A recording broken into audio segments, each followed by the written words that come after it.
Gangapur road परिसरात फुटलेल्या पाईपलाईनमुळे मोठ्या प्रमाणात पिण्याचे पाणी रस्त्यावर आणि गटारीतून वाहून जाते। अनेक वेळा तक्रार करूनही अद्याप दुरुस्ती करण्यात आलेली नसल्याने नागरिकांमध्ये संतापाचे वातावरण आहे। मी सध्या नाशिकमध्ये फिरण्यासाठी आलो असताना आज मला गंगापूर रोडवर बऱ्याचशा असे काही पाईपलाईन लिकेज दिसलं। त्या पाईपलाईन जर उन्हाळ्यात फुटल्या असत्या तर पूर्ण परिसरात पाणी साचलं असतं, पण आज पावसामुळे ते पाणी आज लोकांना दिसत नाहीये व असं वाटतं प्रत्येकाला की ते पाणी पावसाळ्याचं पाणी येते, त्याच्यामुळे कोणीही लक्ष देत नाही। म्हणजे याचा अर्थ नगरपालिकेचं इथे कुठेही लक्ष नाही, त्याच्यामुळे सर्वसाधारण लोकांना इथे खूप त्रास घ्यावा लागतोय।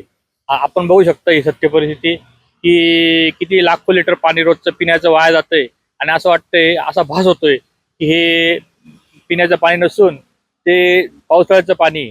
तर माझं रिक्वेस्ट आहे प्रशासनाला की त्यांनी त्वरित कारवाई करावी व लाखो लिटर जे पाणी वाया जाते ते कुठेतरी थांबवावं।